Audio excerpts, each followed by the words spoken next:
Alors, vidéo numéro 2. Nous sommes sur le grand 2, produit scalaire dans le plan et dans l'espace. Premier point, le produit scalaire dans le plan.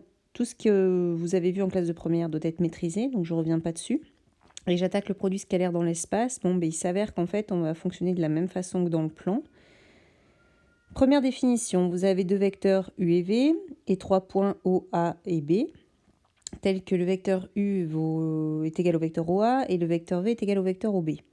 Il existe toujours au moins un plan P de l'espace qui va contenir ces 3 points O, A et B. Le produit scalaire du coup des vecteurs U et V, noté U scalaire V, et le produit scalaire des vecteurs OA et OB dans le plan P. Donc on se ramène en fait au produit scalaire dans le plan. Je rappelle que le produit scalaire est toujours un nombre réel. Alors définition, donc les définitions vous les avez vues dans le plan, c'est les mêmes.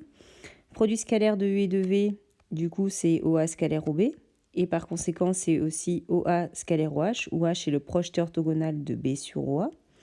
C'est aussi égal à OA fois OH si OA et OH sont dans le même sens, et moins OA fois OH si OA et OH sont dans le sens contraire.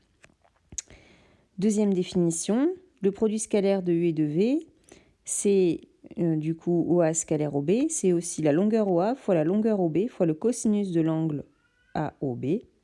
C'est donc par conséquent la norme de U fois la norme de V fois le cosinus de l'angle formé par les vecteurs UV. Du coup, je retrouverai d'ailleurs l'application de cette définition dans celle-ci. Quand on dit moins OA fois OH si OA et OH sont de sens contraire, c'est logique puisque le cosinus de l'angle, du coup, ce serait le cosinus pi, c'est-à-dire moins 1. Et s'ils vont dans le même sens, cosinus 0 vaut 1. Je retrouve aussi également toutes les propriétés du plan.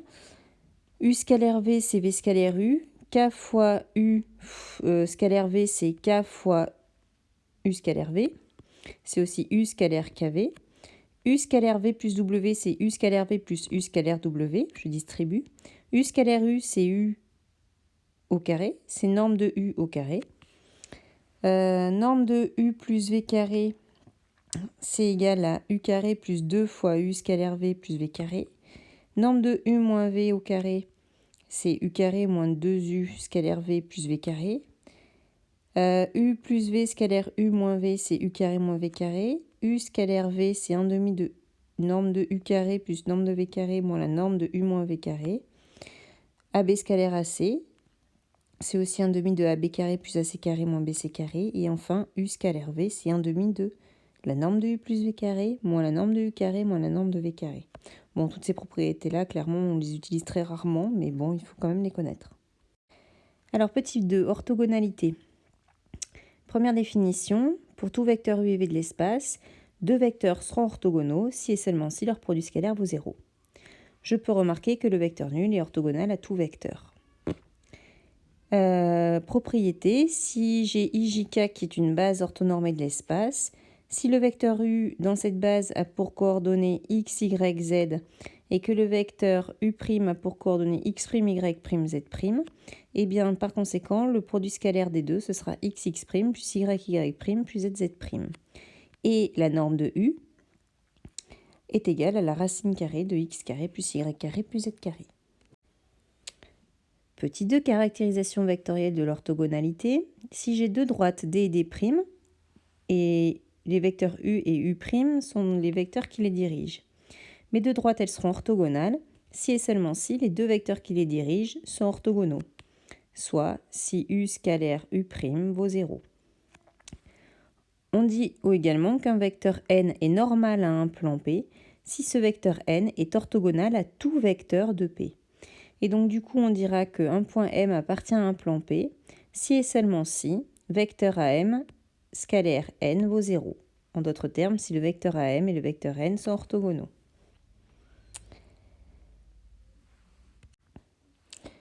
Ensuite, pour qu'un vecteur U soit orthogonal à un plan P, il suffit qu'il soit orthogonal à deux vecteurs non collinéaires de P. Tous les vecteurs orthogonaux à P sont collinéaires entre eux. Et enfin, une droite de vecteur directeur U est orthogonale ou perpendiculaire à un plan P, si et seulement si U est orthogonal à P. Alors ici, vous avez un dessin, vous avez un plan P. Ici, vous avez un vecteur U. Ce vecteur U est un vecteur normal au plan P.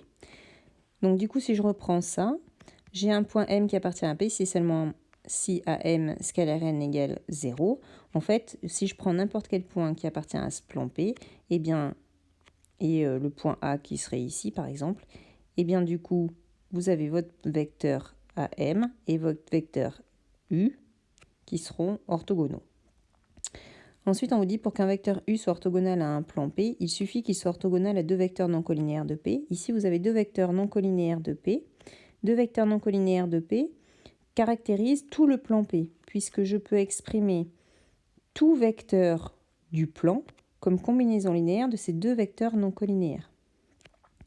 Donc du coup, à partir du moment où mon vecteur U est orthogonal à ces deux vecteurs non collinéaires, il sera orthogonal à tout vecteur de mon plan. Et donc, par conséquent, mon vecteur U est orthogonal à mon plan. Donc, tous les vecteurs qui sont orthogonaux à mon plan P, j'ai celui-ci, peu importe, ils sont tous collinéaires entre eux. Ensuite, on vous dit qu'une droite de vecteur directeur U est orthogonale perpendiculaire à P si et seulement si U est orthogonal à P. Vous l'avez la droite D qui est dessinée ici. Vecteur directeur, par exemple le vecteur U, on voit bien que ma droite D sera perpendiculaire à mon plan P si et seulement si un vecteur qui la dirige est orthogonal à mon plan P. Du coup, pour qu'une droite soit perpendiculaire à un plan, il suffit qu'elle soit orthogonale à deux droites séquentes de ce plan. Ici, je peux voir, ma droite, elle sera orthogonale à mon plan P, si et seulement si elle est orthogonale, par exemple, à deux droites qui seraient dirigées par ces deux vecteurs-là qui sont représentés là. Une droite D de vecteur directeur U est perpendiculaire au plan P si et seulement si U est orthogonale à deux vecteurs V, W non collinéaires de P, donc c'est ce qu'on disait. Ma droite D, elle sera orthogonale à mon plan si et seulement si elle est orthogonale à deux droites séquentes de ce plan, donc les deux droites qui seraient dirigées par ces deux vecteurs. Donc, si et seulement si un vecteur qui la dirige, c'est-à-dire le vecteur U, soit orthogonal à deux vecteurs non collinéaires, ces deux vecteurs-là par exemple, de P. Donc, en clair, dans les exercices, pour montrer qu'une droite est orthogonale à un plan, on va montrer qu'un vecteur qui la dirige est orthogonal à deux vecteurs non collinéaires de ce plan. Alors, on retrouve dans l'espace des plans particuliers, par exemple le plan médiateur. Alors, on a déjà vu dans le plan la caractérisation d'une médiatrice. Une médiatrice d'un segment, c'est une droite qui va passer par le milieu d'un segment et dont tous les points seront à équidistance des extrémités de ce segment. Et bien dans l'espace, mon plan médiateur d'un segment AB, c'est le plan qui va couper le segment AB perpendiculairement en son milieu, et on peut aussi le définir comme étant l'ensemble des points de l'espace équidistants des extrémités du segment AB. Donc vous l'avez ici, votre plan médiateur, il passe par le milieu du segment AB. Il s'avère que du coup, mon segment AB est un vecteur normal de ce plan médiateur. Et tous les points qui appartiennent à ce plan sont à équidistance de A et de B. Dernier point, on va parler de plans orthogonaux. Un plan Q sera perpendiculaire à un plan P s'il existe une droite de ce plan Q orthogonale à P. Dans ce cas, on va marquer P orthogonale à Q. Donc du coup, vous les avez là, vous avez le dessin. Un premier plan P, un deuxième plan Q. Vous aurez vos deux plans qui seront orthogonaux à partir du moment où une droite incluse dans P sera orthogonale à une droite incluse dans Q. En fait, deux plans P et Q seront perpendiculaires si et seulement si leurs vecteurs normaux seront orthogonaux. Donc pour vérifier que deux plans sont orthogonaux, je prends un vecteur normal de P, je prends un vecteur normal de Q et je vérifie, grâce souvent au produit scalaire, que ces deux vecteurs sont orthogonaux et donc par conséquent que les plans sont perpendiculaires.